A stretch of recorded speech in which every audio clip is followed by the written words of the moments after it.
bit for 2 hours about excellence, and I want you to think about business that way. I don't want you to think about business any other way than what is perfection. And most people don't. Most people live in mediocrity. They live in good enough, you know, and I think that's the issue as we go forward. So, you know, the time we spend together. We're doing small group training. You're a good example of small group training. This group was never supposed to be bigger than 7, and so 5 of you will, one more will show up a little late, but 5 of you will be here. I want you to be able to be very comfortable telling about your business, and I want you to think a little bit about your business in terms of what I put up here on the slides. Don't think all businesses, think my business. Be selfish with your questions, make sure you get answers to your questions, and make sure that if you don't have enough information here, that you ask if you can spend more time with us, and that's going to be the issue. We'll do that because that's how the word gets out about what we do. So when we talk a little bit about follow-up, the follow-up, if you're interested later, there'll be books that will follow up on this, and Ashley will talk to you about them out front, but there's a wonderful new book by Sandler on the road to excellence, and so there's my book on coaching and the book on prospecting, and all 3 of those things will be central to what we do here. Let's talk a little bit about you while you're chewing. And so I want you to think a little bit about you and what should this group know about you and the concept of business excellence, all right? What's the #1 thing you came here? What attracted you to come to see us today when you saw the title? Something must have gelled. So what attracted you to come here? What's your thought about your business and excellence? So let's start there. Doesn't matter who starts. Whoever starts is going to set a pretty high bar, I know. So one of you will go. I'll start. Thank you, Rhonda. I thought you might. I'm Rhonda Smolinski. I work for a fleet management solutions company, and I've been with Sandler for a year and a half now. And what inspired me to work with Rich and Bill was I felt like myself and my team were kind of at this plateau, and we couldn't really do anything better, different, more without some other insights or some other training or some other input. And so that was my reason for coming here. You just can't, use the same toolbox if you want to build a different tool. So here's what we know about your business. You're already performing at a very high level. Right. So I think the challenge is it's not like you came here to fix anything, right? You came here to find out what the next level is, and I think that's the challenge of today's world. Do you have a company, and Rhonda's is a good example, that's one based on continuous learning? If you don't have a company based on continuous learning, you have a company that's going to stagnate at any given time. So why don't you go next, Jen? So my name's Jenny. I work at Good Samaritan, their wellness center. Yeah. So I manage group exercise, aquatics specifically, and swim lessons. Classes are always full, and you're having a tough time schedule people? Well, I wish. So that's sort of why I'm here, seeking some change for the department. Okay. Change in marketing, change in how can we better talk about our programs that we run, the specialties that we have, because we have really qualified people, and they're not really selling themselves very well to the members. Oh, that's a big point. Hang there for a minute. Tell me a little bit about that. Yeah, so we have about, how many members do we have now? 3,500 members, Nice. and I think only 20% of our members take our group exercise classes. This is an incredible stat, because I would guess the opposite. It would Right. be 80 and not 20. Right. So it's only 20. Okay. So we usually, and the health clubs that I belong to through the years, and the one I belong to now, the challenge is they're wonderful at physical exercise. These people can take and work your body in no way like anybody else I've ever known. But they can't talk sales to people who aren't already committed to doing it. They didn't have to sell me anything. I was committed to get in shape. So when I went there, it was just a matter of handing money. Now the challenge is, if I'm not committed, but if I believe I need it, are your people comfortable talking to me in a way that isn't convincing me, but help me discover that you have something that I need? That's the challenge of any health organization today, is not convincing people that they need it, but helping people discover that they need it. So we'll focus on that today too. Add on to that, Jason, if you would, your thoughts. Well, I'm over membership sales overall, so. You get the easiest job in the world. Yeah, yeah. So my job is to bring them in. Yeah. You know, her job is to sell them on the additional things that they can get So once you they're get in. the membership, she expands the membership? Right. Love it. Right. And obviously, you know, what attracted me was the title, double your sales. Yeah. I think anybody that sees that, that's in sales, is like, okay, if I double my sales next year, then that's a good year. Good. So that was what attracted me. Have you ever doubled your sales? No. I'm gonna give you a roadmap to do that for sure. Okay. You'll leave here with the ability to do it. Okay. And the challenge is, if you've never done it before, you're gonna have to think, all right, do I know how to execute this or this? You're gonna have the roadmap for sure. Okay. Keep going, double your sales. Yeah, so that's what, you know, drew me into this, and I met with Lindsay and went through and did some, you know, started getting some information about what you You guys. took an do assessment? here, Took the assessment. What'd you think? I thought it was very informative. I kinda had an idea, yeah, very accurate. I mean, I kinda had an idea already, about, you know, my personality and how I do things and how I handle things, but, you know, just seeing it from a different perspective, cause I've done some other things, read some other books about it, and just seeing that, you know, the way that this assessment was, you know, presented was a little bit more informative. It was definitely more in-depth than, you know, just reading a book about it. Huge thought. So, I thought that was great, and then, you know, obviously wanna learn more about what happens here, and then how you guys can, so. Stay the thought, this is a discovery meeting for you too then, this is not a sales call, this is a discovery meeting. So the challenge that we have is this for everybody here. Success comes from psychology. Understanding the psychology involved in any exchange is going to drive the success. And so, to Jason's point, we now know some things about Jason psychologically that'll help us, if we ever got that far, say, we can be laser-like in our way to give you advice. Now, the challenge of psychology is this, most people who come to us don't look for the psychological implication of what they're doing. They look for tactics. Teach me the tactics, give me the perfect cold call, give me the perfect way to close somebody.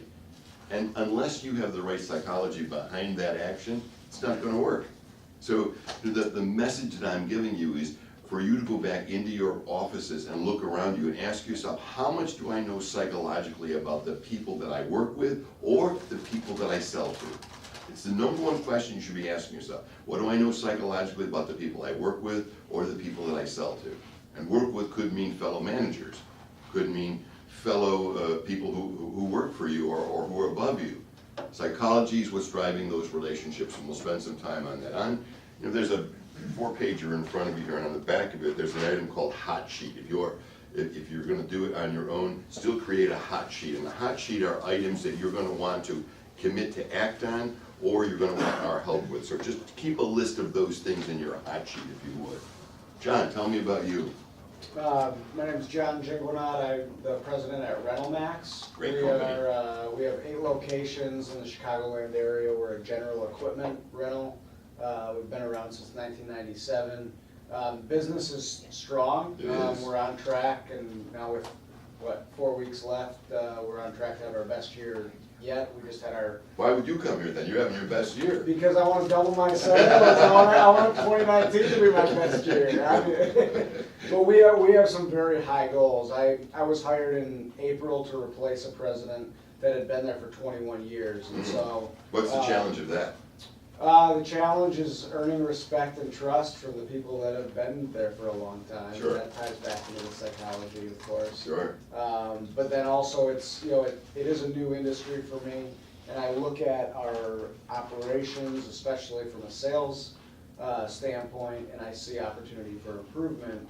I believe that, the business has been very strong and consistent over the years, but a lot of it is because of the people that have been walking in our doors. Love it. There's a huge opportunity in the market, in this market, in other markets, for us to take advantage of if we can hit on that, and if we can get more effective going out and finding that business. What if I tell you that if you didn't lose the people walking in, but realize that 60% of your growth to double your business comes from external people who don't know you right now? That's the challenge you have. Are your people comfortable hunting versus farming? Farming means they walk in the door, you take their money. The health club model, right? I mean, and by the way, they don't walk in enough, you've got to go out and hunt too, fair to say. And I know you do, because I know how you do it. So, I think the challenge we have is most companies who are struggling today or content today look at their market and say, we're good enough because people are walking in the door.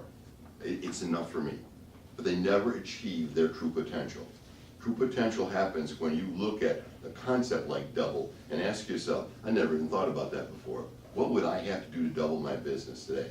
That's what I want you to focus on. I cut you off. You were gonna say one more thing. No, I'm good if you're good. I'm good. When we look at plotting business today, we look at this continuum, and businesses that we work with typically go on the scale of broken, where they're on the operating table and the paddles are out and it's clear, and we're trying to bring them back to life, to those who are excellent. When we look at that model of broken to excellent, most companies that are broken don't recognize that they're broken because they've lived in the prison long enough to accept the fact that they can be broken. Now, broken is a strong term, but what does it mean? It means that they're not achieving their goals and they can justify not achieving their goals. They can justify it by saying, we'll keep a double set of books. We'll show the salespeople one set of books, we'll show our investors another set, and somewhere in between will be the right number. Good enough. A good enough model is those people who exist in a comfort zone. And in that comfort zone is, hey, it's been working, let's not break what's not broken. And not breaking what's not broken is the challenge of growth. And this is where mediocrity lies. Mediocrity will lie right here, in this zone between here and here. How many businesses say, hey, we're better than most? We're better than most. I mean, there are a lot of people worse than us, there's some better than us, but we're better than most, we're comfortable with that. But excellence has a totally different meaning. Excellence doesn't mean perfection. It just means you have a model where continuous growth is driving everything in the company. Continuous growth. That you look at every methodology, that you look at every individual, you look at your strategy, you look at all those things and you say, we need to keep pushing this forward. Now, companies never examine their strategy. They just try to be 10% better. The challenge of a strategy is many times it should be blown up totally and start all over again, no matter how good the numbers are. And that's the challenge of today's complacent world. Thoughts about this when you see this slide? I'd love to hear, you were shaking your head. What's the thought that pops out when you see this? The first thing that came to my mind was, good enough isn't good enough when you have a growth strategy. Love it. It becomes broken. Yeah, it drives it this way, doesn't it? Yeah. Because we fool ourselves into thinking that this is it's okay. It's not okay, because it's more sliding this way Right. than it is that way. Mhm. Great starting point. What pops in your mind when you look at that slide? I think going back to the psychology thing, the good enough are people that maybe aren't comfortable with change. Love it. So figuring out who is, we were talking about this in the car on the way here. Like, how can we motivate people that are already in the job for the job, and that's it. not You know what grow. people like that do? They manage a job through managing their comp program. I'm making enough money. By the way, this is a reflection of money that people make. I'm making enough money. I don't need to put myself out anymore. So I'm managing my job from my comfort zone. It would be very uncomfortable for me to start calling people in your world, and let's go to your world. It'd be very uncomfortable for me to talk to members about other things we can do. And I don't want to be uncomfortable, so I'm not doing that. Now, I'll never tell you that, but what I'll do is I'll just keep saying, yeah, I'll get to it. And then my current workload will expand that won't allow me to do that, and so never got to it. Thought? Yeah, I mean, I think that's the goal, or the challenge too. I mean, that's the goal for us being in this room, obviously, is figuring out how do we get to excellent, or we wouldn't be sitting here. Yep. And then the challenge is working with the people that we're working with to get them to think the same way. That's it. I mean, that's the biggest thing, is that we're all limited in the fact that if it was just me, and I was running the business by myself, Yep. and I didn't have any employees, then excellence would be a rather easy thing to attain. Beauty. But Let me ask you this. Have you ever defined what excellence means in your company? Do you have a job profile that says this is excellence? Because if you've not, you can't blame your people for not being excellent. They don't even know what it is. And they've defined excellence as something else. You should have a success profile for every position in your company that defines excellence. It doesn't define mediocrity. It doesn't define low performance. Excellence. And what you've done is you've created those shining knights on the hill that everybody can aspire to be, but they can't be aspirational if they don't know what they're aspiring to. So first step is that success profile that says, here's what an excellent, you're doing it with your comp program right now, by the way, I know that. Here's what an excellent employee in your position does. Now let's have you measure yourself against that, and that creates a coaching model for you to work with them on. John, thoughts?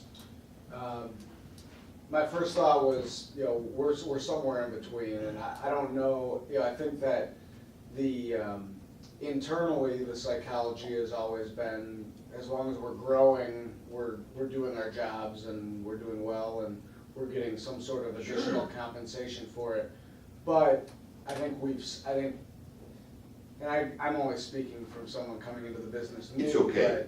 But, one of our core values, we're just going through this vision building process and Nice. establishing specific core values and trying to get crystal clear with, I really like the success profile for everyone. We don't have that right now. And so, but one of our core values is never settle. And I think that that's going to be a change, and overall as a company, that's going to be a change of mindset for some people. Yeah, I think that will dynamite people out of a comfort zone. We talked about resistance to change a minute ago. Most human beings are resistant to change because it takes them out of their comfort zones. And by the way, all human beings build comfort zones, whether it's in their workouts or whether in their financial status or their job. So our challenge is to get them to want to blow up their comfort zone, not to tell them they have to. They will resist you have to. If they buy in, they will change. I'm not settling. So, or I'm settling rather. So I think the model we have, when you look at what you're doing from a visioning standpoint, vision is at the top. You should all be sharing your vision with those around you. And by the way, what we find, 90% of people who work for a boss don't know what their vision is. From vision, you should have a mission. And a mission is what your people see after you tell them your vision. When Ford said our vision is to be the quality automaker of the 60s, and our mission is quality is job one, it was never delivered. It was just a catchphrase that was great, and that's why the auto industry was in such trouble. So we go vision, mission, from there, strategy. Most people fail because they start with strategy, and they start by saying, let me tell you what our strategy is. Well, people don't work for your strategy. You know what they work for? Your vision and their mission. So this is your waterfall as you're going through your visioning process. From mission, objectives by department. How does every department objectives tie into the strategy? From objectives, individual goals. What do we know about personal and professional goals? People work for their personal goals before they work for your professional goals. So you have to tie those together. And then behavior. Behavior is where that success profile comes from. And so that profile of excellence, let's show them what excellence is from a behavior standpoint so they can reach up to it. That's the model for John that I'm sure you're working through with your people who are working on your visioning, but that's the model right now that we work with companies on to get them to understand that starting here is wrong, eliminating this is wrong, because most people do strategy and goals. That's their planning process. Here's the strategy, these are my goals. And you can see without the other binders here, there's no way to relate one to another. Tell me what you heard me say about this and how you relate it to your visioning process. Definitely starting with the vision is key. And so we're following the traction and EOS methodology. Yeah, sure. And so that's where we started. That's the best place to start. And so. Do you have somebody leading that, or are you doing it yourself? We hired an implementer to Perfect. lead it for us because we have some other pure rental companies around the country that tried to do it themselves and they said That's where I was going. they failed. Yeah. And so we did hire an implementer to help us with that. Beautiful. And we're only about 90 days in, so, but. We got a ways to go, but we have a vision, we have, the VTO, Good. That's the starting point, yeah. But I'm happy that you're not just buying the book and doing it yourself. That's a big deal, so well done. Hi, I'm Bill.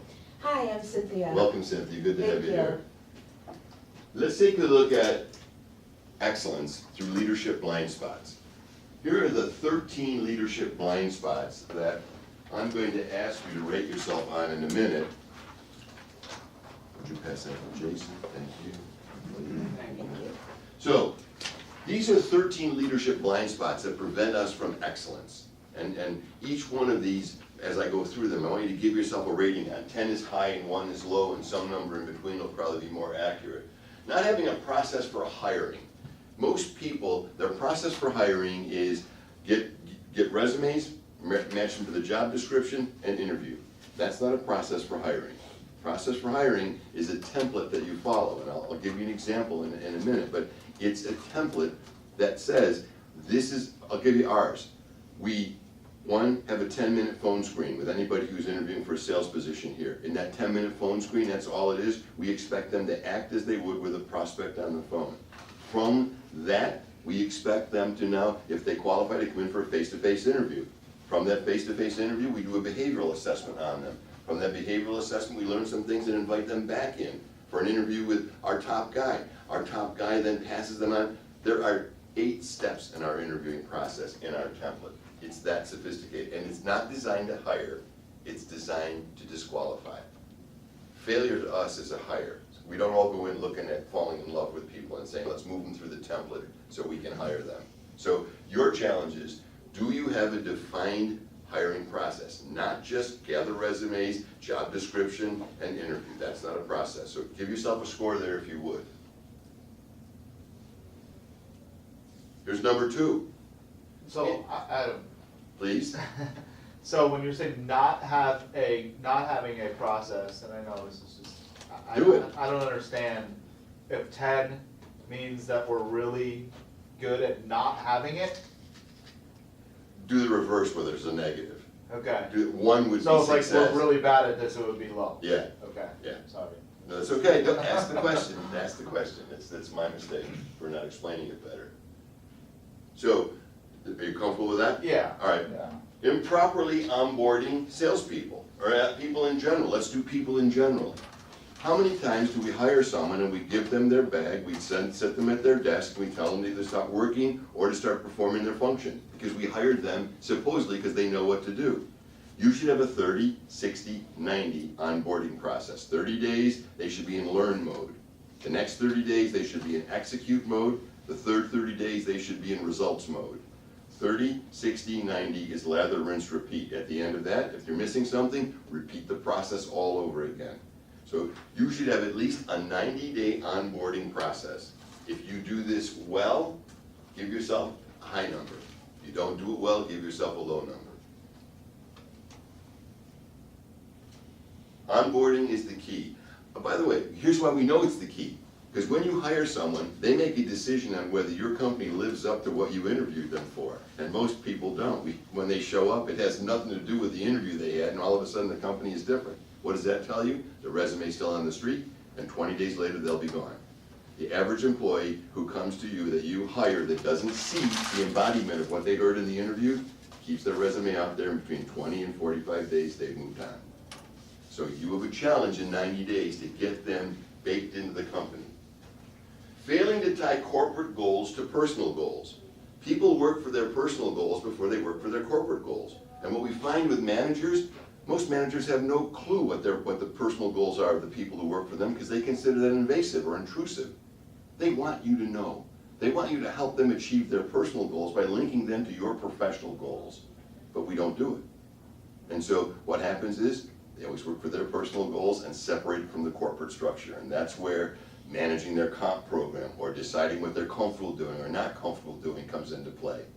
So the challenge you have is when you interview people, that's one thing, but you should sit down with all of your staff right now and ask them what are the top 3 goals personally they're working for in 2019. At the end of 2019, on December 31st, what will they celebrate personally, the top 3 things that they've accomplished? And then, how can we help you achieve them here? How can we help you achieve them here? And you're going to find out some incredible things about your people that most managers who are lower performers never find out. Thoughts? And you can stop me anytime. I encourage you to do it if you're not sure. Not creating a culture of accountability. Accountability in today's world is a buzzword. And we've created so many apps for accountability and so many processes for accountability. But if I put the word personal in front of accountability, it changes everything because it means accountability happens one person at a time. If I ask your people what they're accountable for in your company and I say there are 10 things, how many think would come up with all 10? How many would come up with 3? Because 3 is the average. Most people have no clue what they're accountable for. And so their model for the day is wake up, work hard, go home. That's not a model of high performance. Here's the model of high performance. Work hard, make money, have fun. That's the high performance model. And so I want you to make sure that this is not a buzzword in your company, that it's well defined and that it's individualized. And by the way, that makes you an accountable company too, because the roll-up of all those accountabilities should mean you achieve your corporate goals very nicely. Big one for us. Here's what we find: no common sales language. Doesn't matter what the industry is. You want to talk a little bit about what you've experienced yourself in a minute, but the challenge of not having a common sales language. If you don't have a common sales language or common sales process, here's what we know: your people are using personality and intuition to close business. Personality and intuition doesn't work in today's world. Your prospects in today's world are a hell of a lot smarter than most salespeople because they're better educated. They go to the internet, they figure things out. They have groups where they meet to talk about how they're going to get the best out of the salespeople who call on them. Your salespeople have to have a common language that they can brief and debrief with you. Thought about common language just from your perspective, what you've learned? It's critical because even, it's a slightly different take on this, but just recently I had a sales meeting and we talked about, discoveries and presentations and signings and all that. And the definition of a discovery, according to me, was, it's a face-to-face, you get the detail, it's all these different things that you have to get. And the younger people said, oh no, it can be over the phone. Experienced guy said, oh no, it's definitely face-to-face. And, so they didn't even, and they got paid on it. So they have to understand exactly what we mean by discovery and what, Yeah. So it's even small things like that. And that winds up being a big thing because it sets the stage for everything else. Right. People, here's what we know: face-to-face sales calls close at a 67% higher rate than those on the phone. So the issue is people need to, again, the psychology we talked about before you walked in, simply the psychology is how do you bond with someone to build trust?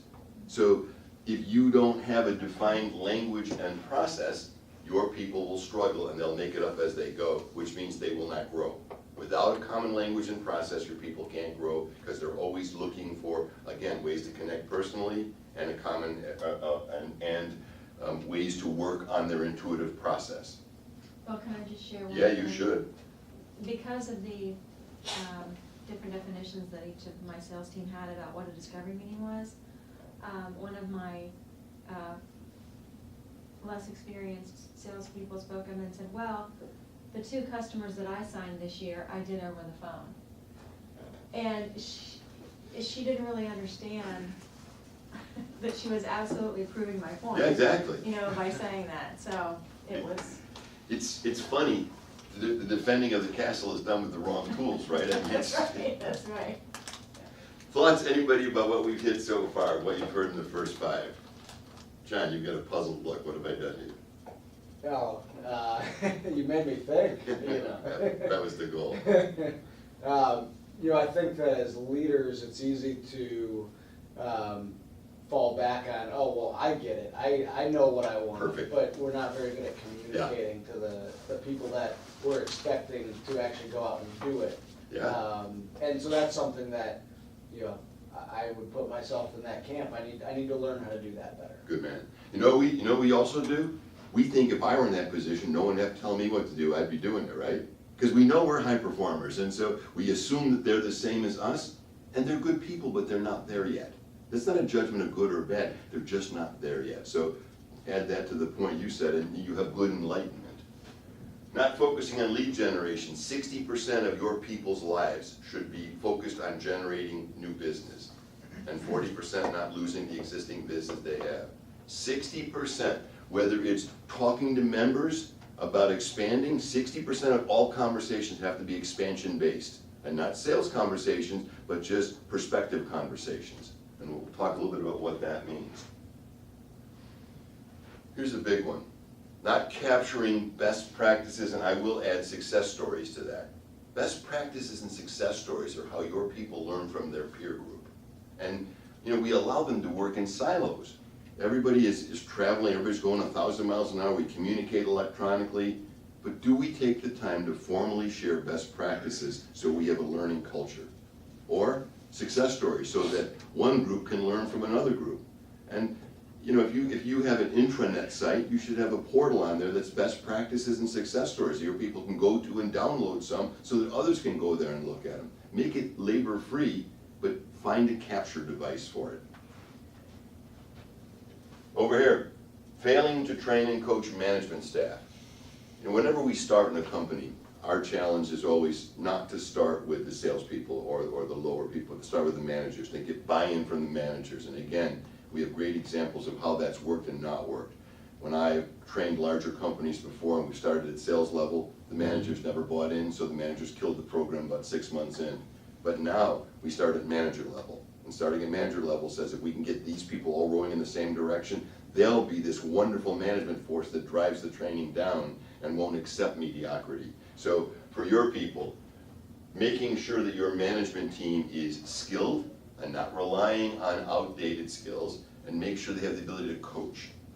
Let's do younger people just for a minute, millennials. The top 2 reasons that millennials go to a company today is because there's a coaching process and a mentoring process. The number one, and we've interviewed so many that say, what tipped the scale? Well, you had a coaching system here, not a training system, a coaching system and a mentoring system. And so I'd even add old dogs like me to that mix to say the difference when I first got into business, everybody hired me because I could do what I was supposed to do, not because I could grow, but because I could do it. You should be hiring people because they can grow and that they can be trained and coached to a higher level.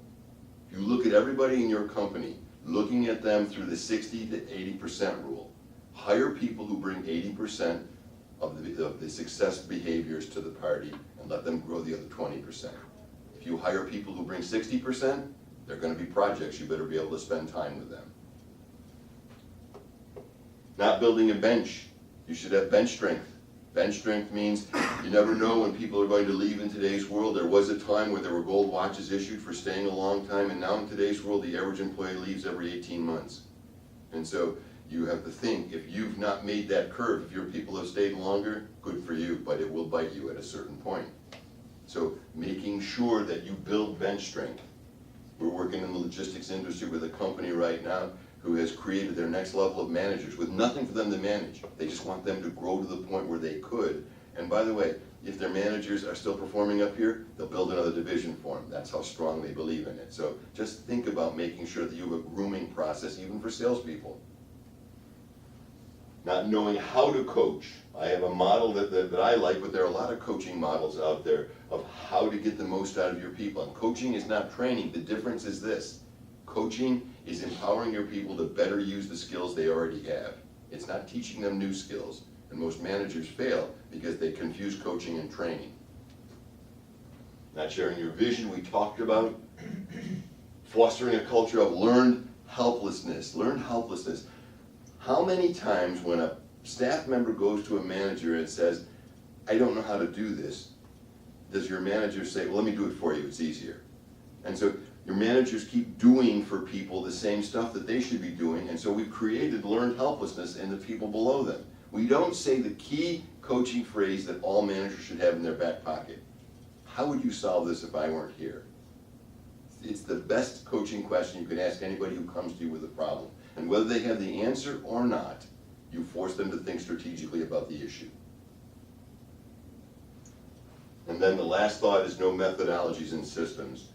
Businesses today run on methodologies and systems, and I think far too many times we're in wing it mode, whether it's wing it prospecting or wing it closing or wing it leading. We believe there are born leaders. There are no born leaders. There are people with characteristics, but certainly everybody can be groomed to be a great leader. So ask yourself, are my methodologies outdated?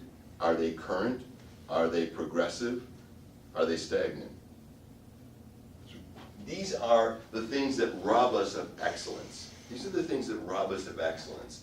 Let's just do some big picture thoughts when you look at this. What pops out when I tell you these hold us back from excellence?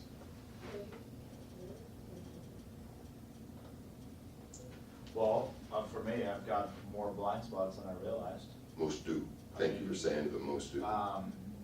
Looking at a lot of these things that you all, I mean, it's challenging though at the same time, looking at some of them and realizing that these are not my processes, you know, working for an organization Beauty. that's does not have some of these things in place. I mean, the very first one, not having a process for hiring, I love the steps that you have to go through that you mentioned for getting hired into this company, and it's something that I think is a great way that you're hiring for the fit, not necessarily the skills, but Totally different, isn't it? yeah, and it's, you know, I guess the way that you described the bad ones, we're like, yeah, that's exactly what we do. And we don't even go through, the people that we bring in, we're not even really looking at. I mean, they come to us. It's filtered by, you know, a different part of our organization that says, okay, here's the guy who made it through our process, and we're like, okay, so this is like, so It's more like other companies than you would think. Yeah, You think it's, that's not that's the world out there. Yeah. So for you, write down CS&S hiring template and talk to Lindsay about it when you meet with her. She'll share with you our 9 steps and show you how it works. Anybody who wants one, write it down. We'll follow up with you on some of this stuff. And it's so what is it, the CS&S, Corporate Strategies and Solutions, hiring template. So that's how we hire our people. Anybody else with a thought when you look at these? When I'm sorry. No, do it, Cindy. When I was looking at this, what I realized is how much my company relies on software to tell us what to do. That's perfect. Because I'm thinking about, like, for example, not having a process for hiring, we use Indeed, and Sure. Indeed tells us what to do to hire people. Sure. And we don't really think about, Same thing that Jason wrote down, you should, if you want to see our template, because it'll work with Indeed, but you have to take control of it. You just can't abdicate it to those guys, because they're gonna create your culture if not. The people they recommend will wind up creating your culture, you won't be creating it.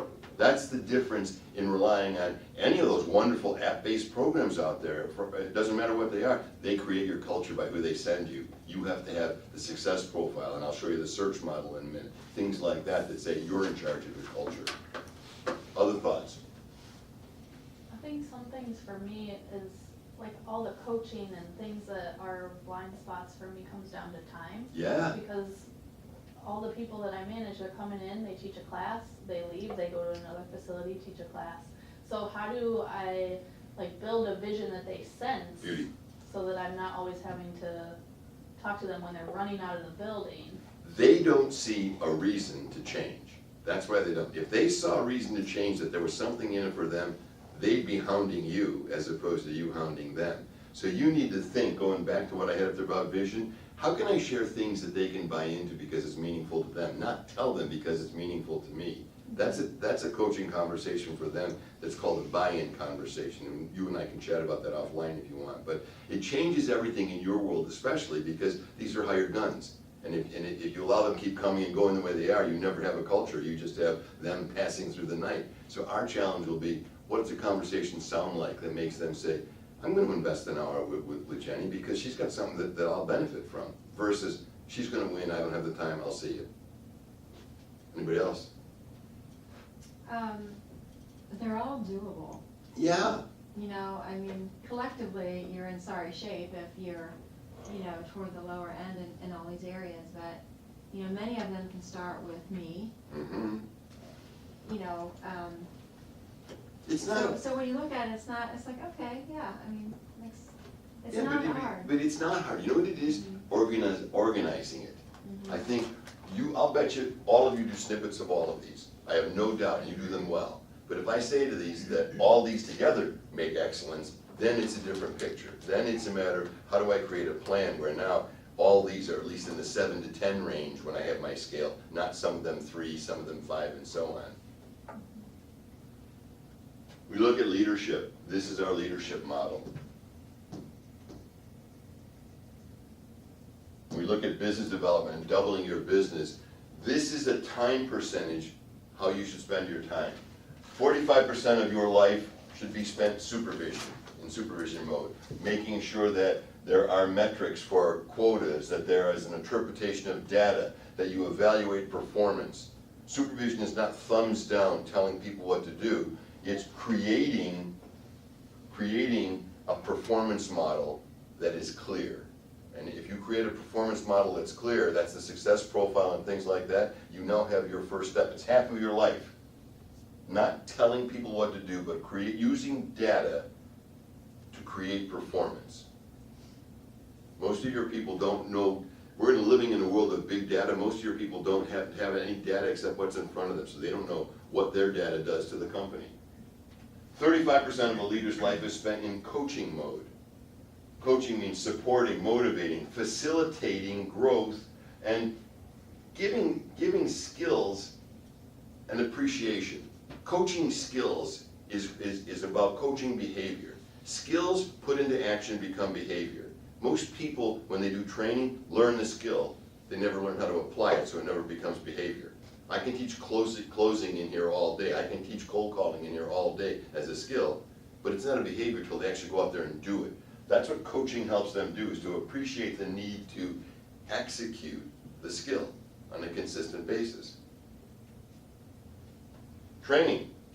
Training is 10% of a leader's life, and that is teaching new things, expanding awareness, impacting their knowledge, and further developing skill. Now, many times when we have problems, bad leaders will take and raise this 10% to 50%. It's never a training issue. It's always an application issue. So what you should write down when you evaluate your people: skills, knowledge, and application. When you go back and judge your people, do they have the skill to succeed? Do they know what to do with those skills? And are they consistently applying those skills? That's the first area to chat with your people about when you go back, and make sure you can evaluate everybody in your purview, whether they have the skills, top 10 skills, whether they know what to do with those skills, and whether they're actually applying those in the context of the job the way they should be. And then the last 10% to get us to 100% is mentoring. And mentoring is creating model behavior, that success profile that I had up here. Setting up accepted norms so that mediocrity is not the norm. If you don't set up the norms, mediocrity is the norm. And then demonstrating successful actions. You shouldn't be everybody's mentor. But what you should do is look for people on your team who are capable of mentoring others, so you create a learning environment again. And I think when managers fail, it's because they try to do everything. You can't do everything, but you can have bench strength comes out of mentoring.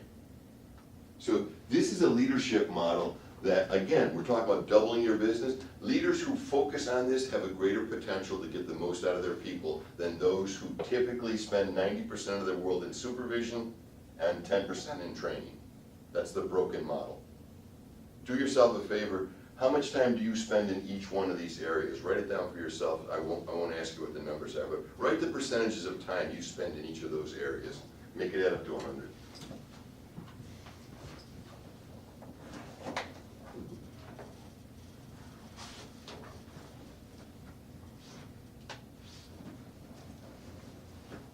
Cynthia, let me give you a chance to chew at least, okay? So just take, you can eat. Sure.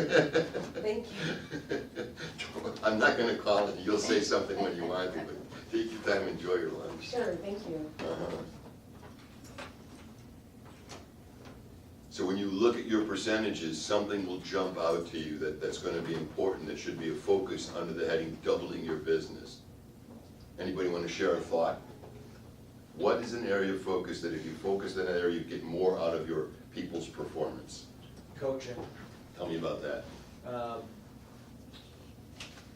Our team need, the skill execution, the skills are there. Yeah. But it's setting the expectations Yeah. and then, and then getting to that accountability, That's it. right? That's Just setting, that's where I need to spend more time next year. Great start, but you were nodding, thought before you chew? Coaching as defined this way, I think is something that I can do more of. I like the idea of, they already have Yeah. these gifts or these skills, and, help them. Better apply them, right, in the context of the job. Right.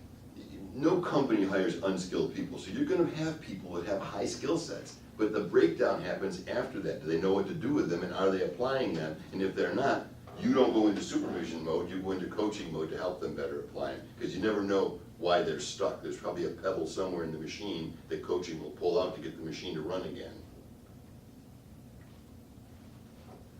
Here we go into another concept for doubling your business. We look at the concept of doubling your business. Let's look at some of these business development strategies. 60-40 rule. I said this before, 60% of the white space on your people's calendar should be spent hunting. 40% making sure they don't lose the business they already have. Because if you're just hunting, it's gain 2, lose 3. Gain 3, lose 7. So the model is making sure that you, when you look at calendars, you can see hunting in there clearly and farming in there clearly. And those two things say that you're enriching your existing customers and you're finding the lifeblood of doubling your business, which is new customers. Those people who inject energy and life into your business. It's the starting point of everything. What we find basically, most companies live in this world, 30% hunting, 70% farming. We don't want to lose what we have, and it's too difficult to go out and find new because it makes us put ourselves out of our comfort zone. So let's just keep farming until we flatten to the point where we have no choice to hunt. Jason, you're thinking, what are you thinking? Well, I mean, that's not as much what, you know, my strategy is with our team. It's completely, it's more like, you know, 90-10. Good. Because, Well, you've got a handoff though. right. See, right. that's the difference. So that's, you know, within my department, that's all I keep telling them is just worry about the hunting. Let the membership team, or not the fitness team, worry about the farming. I mean, yeah, we wanna bring them in, but after they're in, you know, I'm working with the fitness manager to, you know, come up with strategies Let me for give you the a wrinkle. farming. Let 'Cause me it give is you a wrinkle, yeah. and this wrinkle could be a big one for the two of you. Here's the wrinkle. Do you have a formal handoff process where you're handing off the relationship and not just the opportunity? No, All right, you need a formal handoff process if you're gonna work in 90-10, where you're handing off the relationship and the opportunity. Right. So your salesperson will sit down with Jenny and say, this is Bob. Now, initially, he's not going to look to do any of the swimming or anything else, but he said to me 3 months in, now we've already set the thing in motion, right? So the handoff process has to hand off more than just, here's a warm body, do something Right. with it. For anybody who has hunting and farming, we do it in here.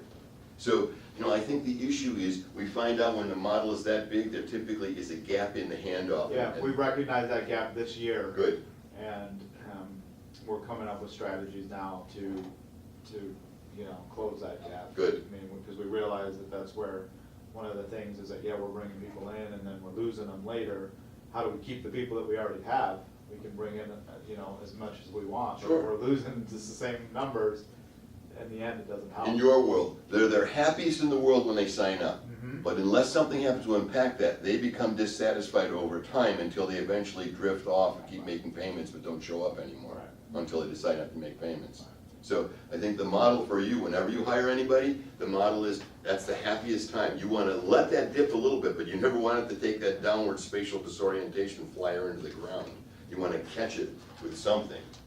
Define your targets. Elephant, deer, and rabbits. Have you defined what a large opportunity is for you and for your people? Do they understand the demographics that go into a large opportunity? Because by the way, closing large opportunities is different than closing small ones. So we have 3 templates that we use here to close large, medium, and small business. For me, to close an elephant, for me, an elephant's worth $750,000 to my company. It takes me 6 months and 9 touches. And there's a 9-touch template that moves me through that until it's gonna happen. No elephant in the history of time has ever closed in a 1-call close. So, you know, that's one. Deer. Deer in my company take 45 days to close and 3 or 4 touches. And one of them is observation, to come here and see what we do. And so the issue is, again, deer close different than rabbits. Rabbits in my company are a 1-call close. They walk in the door, they should leave with buying something, or we won't see them again. So the model is, do you know what the definitions are, and do your people know what the definitions are? Do they have the skill to close in each definition? But here's another one. Do you commit to a number of each that you want to close? In my world here, we need to close 4 elephants a year, we need to close 25 deer, and 50 rabbits. If we can have that model going here, we'll hit our $3 million number every time. So the issue is, do your people understand how many of each they have to close, and does their behavior model relate to it? I may understand I have to close 4 elephants, but I'm not doing the behavior to do it because I'm hoping they fall from the sky. And they're not gonna fall from the sky. Sales process that eliminates wing it. Do you have a formalized sales process that is detailed? From research to check in the bank, check cleared. Research to check in the bank, check cleared. And most people, it's a yada, yada, yada Seinfeld process. Yeah, I met someone, yada, yada, yada, we didn't get the business. Well, what did you do in between? Well, you know, we had conversations. There are formal steps to take in the sales process. You can brief and debrief. And wing it is not one of them. And lastly, concept of pay time activities, which is nothing more than time allocation.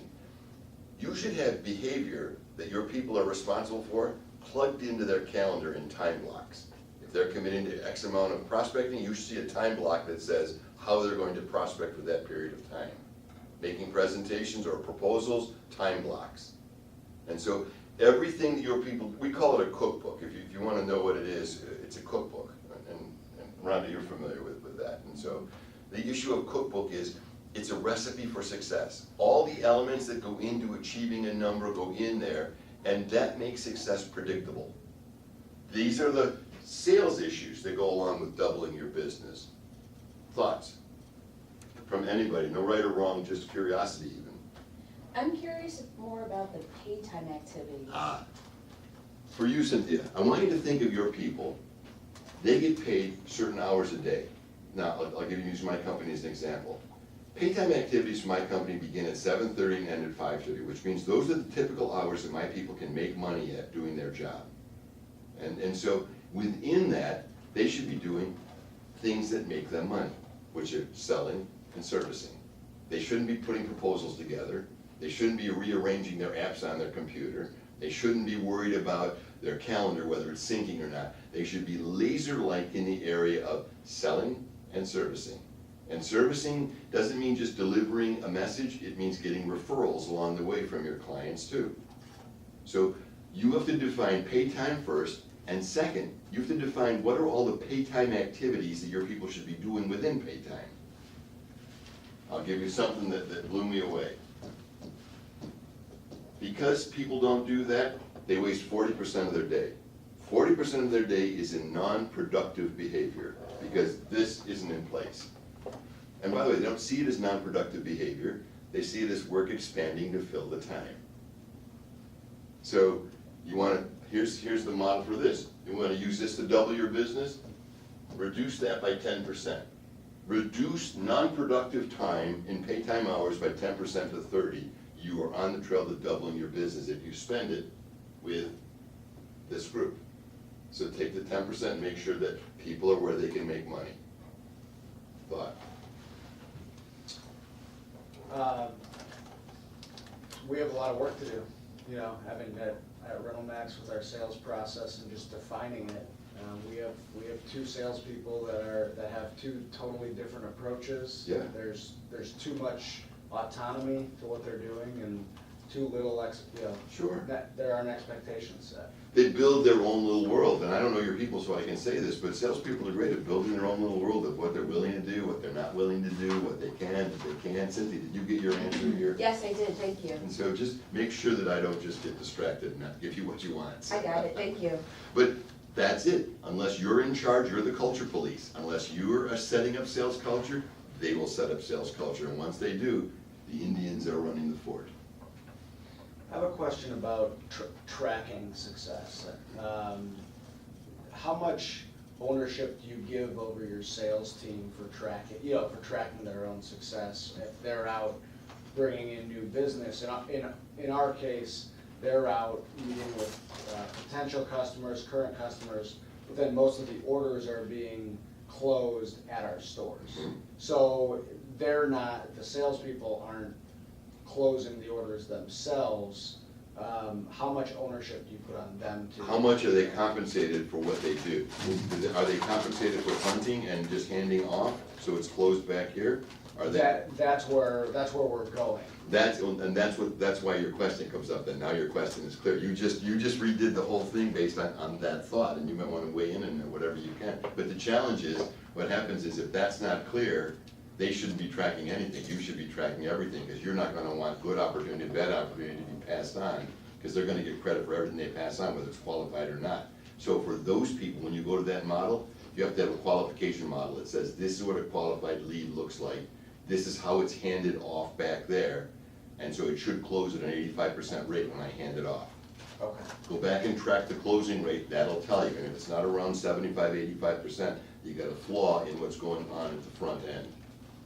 You wanna give a thought? Yeah, I have, one of the biggest pushbacks on my sales team is that the salespeople with large portfolios and customers that have been around a long time, they don't want to hand off, of course, because they continue to get paid and Sure. all that. But I just realized that we don't have an official handoff, and there's no comfort level with the handoff because I've never created a process. So they don't really understand what the handoff really means, and how it's all gonna work out, so. That's enough for Rich and I. Yes, right.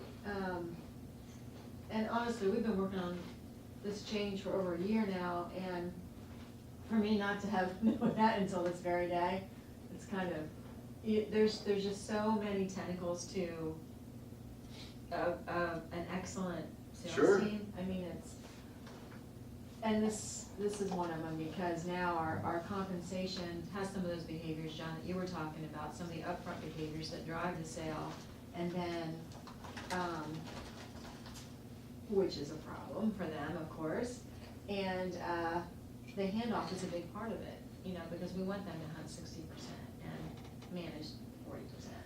So, It's not, that's something I need to do. and that could be one of the next 5 things we wind up with, so Yes. again, we have one here, we'll show you what it is, anybody who wants it, we'll show you what it is, but most people just hand off the opportunity.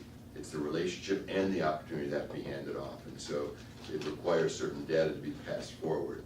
Does that help you? It really does, yeah, thank you. You're welcome.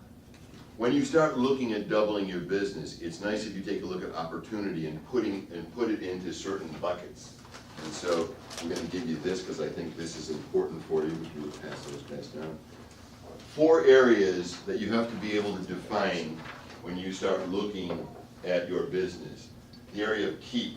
How do you keep your existing clients? Attain, how do you find new ones? Recapture old ones who have come and gone. And lastly, expand existing ones. And so, Jenny, yours is more in the expansion area as an example. So when we look at this is the way we take a look at defining those. And each of our salespeople takes their list of prospects and clients and puts them in one of these. And so Rich, for example, will have 150 of his active prospects and clients in these areas that he's going after. Keeps him focused, keeps him working the prize, and doesn't let things fall through the cracks. That's the challenge here. You know who falls through the cracks? These guys. People who have left us for whatever reason. They might not have even been happy. They might have been just drifted away. Who knows why? But we never have a process to reach out to them to say, what happened? What happened? We'd like you back. How do we go about doing that? Most people know what it is to hunt, but the challenge is your current client base are prospects for your competitors. So what are you doing to keep them? How are you making sure that they're happy? Are you having Caesar meetings, chief executive semi-annual reviews, where you go out and meet with them, groups of them in a health club, and we've taught that before, sit down and ask, what can we do to make your experience here better? And by making it better, who do you know that you might refer to us, by the way, who might want to come in for a new membership? Expand. Most people don't think about expand. We have 5 or 6 products that we have the ability to sell to any of our clients. So most of the time when someone sells something, they move on to the next one versus saying, what is total penetration?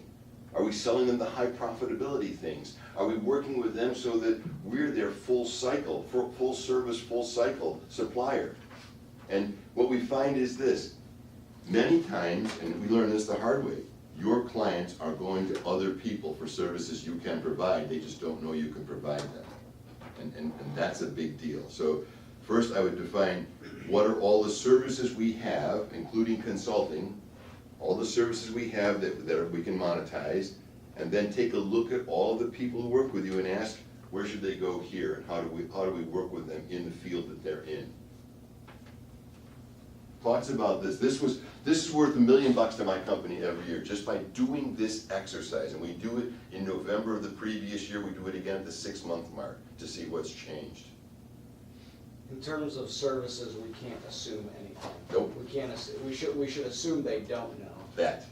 Because even at RentalMax, our business has evolved over the last 20 years, where we used to be 70% homeowner, do-it-yourselfer, weekend warrior type. Well, now we're 70% contractor, but a lot of contractors, I think, still look at us as the homeowner, do-it-yourselfer type of equipment. I'm a client. I use your stuff as a homeowner Thank you. all the time because I love the fact that it's great equipment, it's always kept up and the like, but I wouldn't have known the other end. And by the way, I know contractors that I could have referred you to. So I mean, it's a great example of what you're talking about. Thank you do you. quality, you do quality We work. appreciate your business. My pleasure, you do quality work. So this is something I'd ask you to, if you want help with, ask us, we'll help you how to lay this out. But you should start looking at your business this way in 2019. This is a form of doubling your business, because now you can place people where they belong, and not in that jumble of CRM where everything looks the same. Now we get into people. Start talking a little bit about people. And here's the success equation. The right people in the right roles, doing the top 10 behaviors, when we're looking at sales here, but whatever it is, I'll tell you in a minute, top 10 behaviors with the top 5 key performance indicators. Key performance indicators are those 5 things that if you witness those, you know the behavior is being done. And so these equal success. And it's a balanced triangle. So most people don't have the right people. They have warm bodies. They have people who can fog a mirror. They have people that they've hired who are legacy players who have stayed in the job way too long. They have young guns and Turks who are coming in trying to catch up to them with no way to catch up. So you have to have a model where you can evaluate your people. We use a behavioral assessment, and in that behavioral assessment, it gives us a great x-ray into what's going on in people. So we realize, are they in the right role or are they the right person? And we find we can create a growth track off of that behavioral assessment. If you want to talk to us about it, write down behavioral assessment. Top 10 sales behaviors. The new thinking. Behavior-driven companies outperform metric-driven companies. Everybody in your company should have top 10 behaviors, from the person who answers the telephone to the person who's the CEO. Everybody should have the top 10 behaviors that impact your bottom line. And they should be able to tie what they do to your bottom line. Because if they can't tie it to your bottom line, they're not doing the behavior, I promise you. Or they're doing it their way, not your way. So can they relate what they do to what makes you money? From, again, the receptionist right through to the CEO, that's a blended model. And when we look at the companies that we've changed over to that, companies as large as Schneider National at $4 billion, down to a small IT company that we just did the other day. And what we find is behavior is the driver of success. And now when they have their meetings, they talk behaviors, they just don't talk numbers. Numbers are meaningless to people unless we know the behavior that it took to get those numbers. That's the relationship. You've made a major switch in that area. And it's not easy. It's not easy, but you make a great point about, I head up the sales organization, so of course I'm, focused on the sales behaviors. But, as I create that handoff process, right, they better be doing the right behaviors, and right now, no other operational group or anything is really focused on behaviors, so it's a great point. And so we can't stop with sales, we have to. It's evolutionary, right? As you Yeah. evolve operations and finance, Right. it doesn't matter who it is, all of a sudden everybody now has a behavior model, and now it changes your meetings. When you have corporate meetings, everybody's happy because they now know that they're impacting the future of the company. Other than, hey, we're up 10% this year. Oh, good. So just think a little bit about it. You're the best example, although it is not easy. Don't just think it's a switch you can turn on and say, guess what, you're driving this now. I'll show you what these are on the next slide. These are the top 10 sales behaviors as an example. And the highlighted ones are the ones that are in the double your business area. Lead generation, prospecting, the way you prospect is the driver of success. So we look at cold calling, we look at mail, direct and electronic, referrals, networking, business introductions, seminars like this. All those things your people should be good at to double your business. And most companies are good at one, maybe two at most. Building relationships. Building relationships, gold, silver, bronze, and God forbid, but tin. And so when we look at the strength of relationships, can you judge the strength of relationship with prospects? Can you judge it with your clients? And what we're gonna find is, if your people can't sell something, they can at least keep growing the relationship until it gets to a level where something could be sold. And most salespeople don't. We think one and done, tried to close, didn't, move on. So we never developed a relationship. So most relationship in sales are bronze and tin. Your challenge, as the relationship gets stronger, it's less about price. It's more about impact. Qualifying opportunity. Everybody in your world has to start out as a suspect, not as a prospect. And something has to happen to a suspect to move it forward in the process. So suspects are great, but if your people think everybody's a prospect, they're gonna treat everybody way in advance of what the relationship says. So qualifying opportunity is about making sure that you have a qualification process and a disqualification process. And what that simply means is, do you have an ideal client profile? Do you have an ideal client profile? If you don't have an ideal client profile, your people will define what an ideal client looks like. So an ideal client profile in your world is someone who may give you a referral to another member and give a testimonial because they're using your swim services. And by the way, they know someone else who should be using it in there. It's not just that they've given you money and are members. So you'll decide what that looks like, but an ideal client profile sets up opportunity, because then you can judge everybody against that. Bill, did you define for your team, the relationship, these are the things that have to be going on in order for you to provide this kind of service or this kind of data or this kind of information? Yeah, we did, and for you, you're gonna ask Rich about that profile, we're gonna show it to you, but I'm gonna show you one other thing. I'm gonna show you 10%, 60%, 30%. The average salesperson, because they don't have what you're talking about, only spends 10% of their life with their ideal client, because they don't have a profile that says what ideal is. So we have that, and we'll share it with you. 60% with their typical or bread and butter client, and 30% of their life with undesirable clients, undesirable prospects. Doesn't make them bad people, it's just they're not in our world. We waste time trying to make them fit our world. You wanna double your business?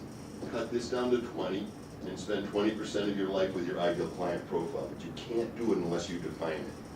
So we'll show you that 10-60, and anybody who wants it, by the way, Rhonda's a client, so I'm talking to her that way, but you're welcome to get it too. So you want that 10-60-30 mix, let us know that, we'll show you what that is.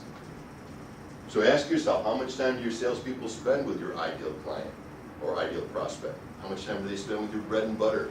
How much time do they spend with people that they're just trying to get to the bar, the performance bar, and they're never gonna get there? So, I mean, they're easy to see, but they're never gonna do business with you. I just wanted to say that one of the mistakes my business made this year was relying on software, and specifically AI, Sure. to build relationships. And it was so bad we had to scrap the software. I'm proud of you for recognizing it. It was awful. Well, you know, Cynthia, most people don't recognize it. They just keep going and blaming other things when it doesn't work. You figured it out, so congratulations. But relationships are built through body language and tonality. The science of neuro-linguistic programming, part of the psychology we were talking about before, that's how relationships are built, because people interact with the way you look and the way you sound. 93% of relationships are built face-to-face because people can observe you in space. So What we was have that, to, Jason? Building relationships are built on, what did you say? most people are built on the nonverbals of body language and tonality. And so it's the science of neurolinguistic programming, which means we observe and learn and bond with people through observation, not necessarily through listening to the words they say. It's real important in membership because when someone sits down across from you, you can read a lot of things about them and you can hear what they say, but you realize what they're saying is different maybe from what they're feeling if you can read their body language in a way. We teach it as the first step in selling, is that critical? So, again, back to the stroke, congratulations for figuring it out because again, it could go on a lot longer if you didn't and it would damage your business for sure. Making presentations that close. Your presentation should close at a very high rate. Above 75%, probably around 85, which, you know why? Because you've disqualified those people who don't deserve presentations. You're not presenting to everybody who can fog a mirror. You're making people qualify for your information.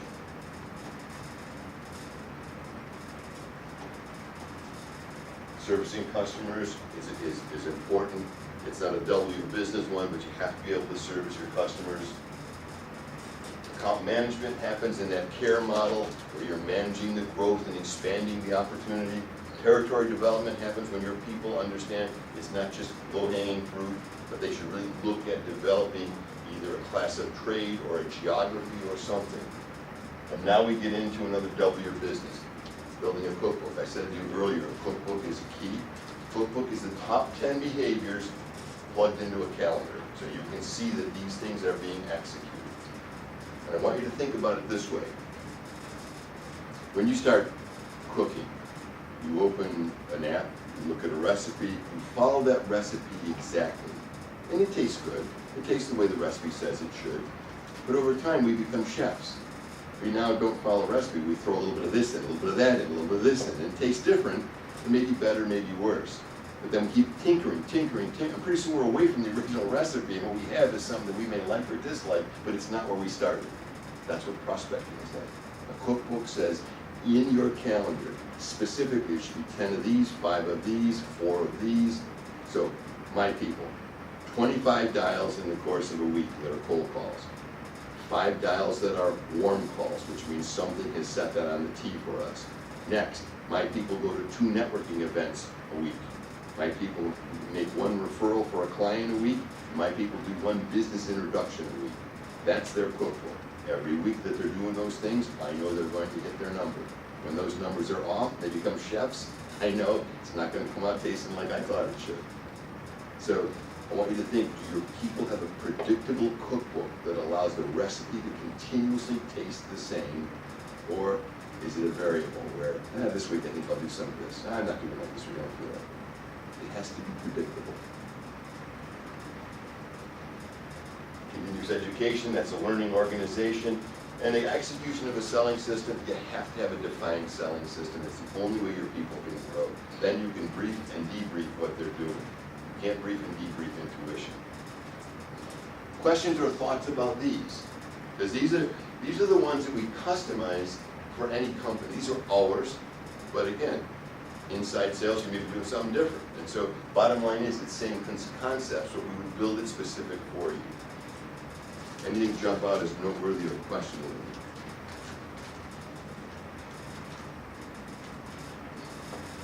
For me, what jumps out is the idea of disqualifying Yeah. prospects, because I think in sales it's sometimes really easy to Go start ahead. focusing on numbers and not thinking about That's it. what's a good fit. You say disqualified with a salesperson, their hair goes on fire and their head explodes, right? I worked too hard to get this person in front of me. I'm not disqualifying them. And so they waste 80% of their life trying to qualify someone who's never going to qualify anybody. Versus having a model where qualification happens naturally. You know, for us, people who come to us, there are specifics that we look for that say you're qualified to talk to us and even qualified to do business. You fit our model. So it doesn't mean when you look at a training, when everybody got here because they could afford to pay for it. There were other things that were factors. Do you have money and other things that are factors that you use to qualify or disqualify? So good for you, Cynthia, but you're right. Most salespeople will never disqualify because they work too hard to put it in the pipeline. You have to be the disqualification police. on Friday at 4 o'clock. When you guys leave here today at 4 o'clock, Rich and Tim and Danielle will come to me with their cookbooks and everything in their pipeline. And we call it a close the sale or close the file meeting. They will have to justify why these things have to stay open. If they can't, they get knocked off and closed. So it's not just a matter of they made the CRM so they're qualified. Every week, whatever's in that CRM has to be closed or qualified to go forward, or it goes away. And that's a double your sales business thing, because you're not wasting your time with proposals that are never gonna close. That's where salespeople waste time. Never gonna close, but I'm still forecasting that someday if the river rises, that boat's gonna go up along with it. So the idea of moving the opportunity forward in CRM based upon qualifiers, that's interesting to me. Let me show And I you, know it's where is it? very. I'll skip ahead to here. People. Let me skip ahead to this just for me, because here's what we're talking about. This is the process of moving someone through the CRM. When we just meet them, they're suspects. Something happens, they become possibles. Something happens, they become prospects. And I'll tell you what those are in a minute. Or they become probables or new clients. In every one of these, there are specific things that have to be in place for them to be in that stage. And that's what's different than most people. In the CRM, it's just a matter of, are they still there? Yep, good, check. This is defend your castle. This is, qualify it or qualify out, in or out. So we'll get back there. These are the key performance indicators. When we look at the indicators that go along with behavior, and a key performance indicator is nothing more than an expected result that when the behavior is performed, this is the end result of it. So, number of suspects in the pipeline. Double your business. My people have to have 25 suspects in their pipeline at any given time. And suspects, their only qualification is they can fog a mirror, because we can work our sales process to get them down or out. First conversation or face-to-face appointments. Stop tracking seconds and thirds, because your people hide in those. Track new meetings. How many first face-to-face meetings are they having? That will tell you whether their prospecting methodology is working. Number of qualified proposals, and we have a qualification proposal process which says every proposal isn't qualified. Consistent flow of sales dollars. How many companies go out of business because everything comes in the 4th week of the month, or it does or it doesn't, or the 11th month of the year, or it does or it doesn't? A consistent flow of sales dollars should happen throughout the year. And then what I told you about Fridays, close the sale or close the file meetings, where people get to defend and justify why something should stay in the pipeline, and if they can't, it goes away. And we use the sales process for that defense. At what point in the process are they in that, close the file or? When they, let's go forward again, one quick, between here and here. So what happens is, I'll give you the math. 25 suspects, my people to start with. We wind up with 18 possibles, and we lose 7 because we can't build a relationship with them, or they wanted something we can't supply, so they go away. From possible to prospect, we lose another 6. We lose another 6 because in our system, they don't have pain. Pain is the strongest buying emotion. We don't sell features and benefits. So no pain, 6 go away. We lose another 4 because from here to here, they either don't have money or they won't make a decision. And then from here to here, we close 6 of the 8 probables. So people are going away here. We're going to lose the 2 once they get this far, but all the way we're disqualifying and losing people. So your whole pipeline has to be a disqualifying pipeline where failure is an exact number. Is that where you were going? Yeah. That's the idea here of predictability. So I'm kind of jumping around, but just because I think that's the graphic that fits what you're talking That about. clears it up. And you've done this. Yeah, do you, I know this is ahead, but do you, how much time are you allowing your team to spend on probables when they either don't have the money or they don't, make a decision? I mean, we wait on that, I mean, we're prisoners of hope, 10 days. 10 days. And I That's- guess the sales cycle probably. Plus or minus because of the sales cycle, but The outer marker is 10 days. Once we get to that point, someone should be able to make a decision in 10 days on, again, because we would have gotten to this point with an elephant after 6 months, still 10 days after 6 months. So it's not like it goes another 6 months at Yes, that point. So whatever the template is, 10 days after the template says it should be done is the 10-day mark. Apologize for giving you whiplash, but I think that's good. So these are an example of key performance indicators you should customize for yourself. And again, we'll help you do it if you want, but I mean, these are the things that I review every week. And in reviewing these weeks, I know what my people are doing. I sleep very well at night if the numbers are there, the behavior numbers are there. These are just an example of sales processes that work or don't. Prospects have a system, gather information, request a proposal, shop the proposal, and hide. That's the typical model that prospects use. I'm interested in finding about your health club. Can you give me some data on it? What's it going to cost? Let me check. I'm not going to tell you this. Let me check a couple of them to see how you stack up. And then when I make a decision, I never get back to you. You keep calling me saying, hey, what about that? And I don't feel I owe you anything. So, I mean, it's a typical model in any industry where prospects are in control of the sales process. If you don't have a system that's stronger than theirs, this is the process they're using. Now, in traditional feature benefit selling, here's why it doesn't work. Feature benefit salespeople look for interest. That's their number one goal. And when they find interest, they make a presentation. They may do a little needs analysis, but typically this is driving this. And from the presentation, when it doesn't close, they try to answer objections. And they try to answer objections with reduced price and throwing in things. And then they typically go into chase mode because, again, they need the business more than the prospect needs the business. Look at how the two systems typically play into each other. This is the only profession in the world where stalking is legal. And salespeople get really good at being stalkers. You get arrested in the world of law if you did this. So I think that the challenge we have is teach your people not to be stalkers. So I have a question based on these three systems. It seems to me that each system is going to be a little bit different based on the target, right? Like the successful ones, right here, the successful system is more towards the elephants. If a system can't be customized, it's not a system. So it should be specific to industry and length of sale, length of Okay. sales cycle. Okay. Does that Right, make because sense? I mean, I'm thinking that the people that were, prospecting, they're walking in our door.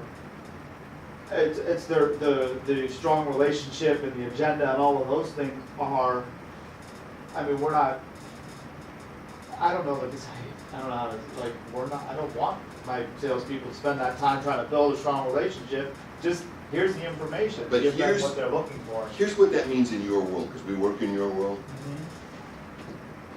3.7 seconds is how much time when someone walks and sits in front of your people that they give your people to bond with them. 3.7 Right. seconds, that's it. Right. They sit down, they expect there to be magic happening immediately. And if there's not magic happening, guess what? Now they're cold and turned off. So that's one. The relationship is built psychologically. So we ask your people to mirror and match the body language, the tonality, to create an experience that's visual, auditory, and kinesthetic in the hour they're spending with them or the half an hour they're spending with them. It's called instant rapport. And in any type of quick hit sale, instant rapport is the key because it happens psychologically. It doesn't happen over time. Okay. Does that answer it? Yeah, because I mean, with the long-term, bigger, the elephants that we're looking for, it's gonna be built, the relationship. In Rhonda's is built world, it's over time. going to take months, but her people Right. are going to have the same skill that's applied over and over to build that relationship. Yeah. In your world, it may be quicker, depending on the size of the opportunity you're working on, and the same thing for you. Yours, you're going to have a little more time, but the challenge is they're still making the decision in 3.7 seconds on you and how you treat them. They'll give you up to 5 minutes to change that impression, but 3.7 seconds is not a hell of a lot of time, especially on the phone. Think about it. What I can't wait to use that. That's why people hate me. Some people won't. That's right. These are some lead generation strategies that are important, the ones I was talking about before. Your people have to be good at cold calling. It's 1% effective. have to be good at mail, electronic, or social media, 3% effective. Social media, 3 to 7% effective. Business introductions, 90% effective in closing business. Referrals, 75%. Networking, 50% effective in closing business.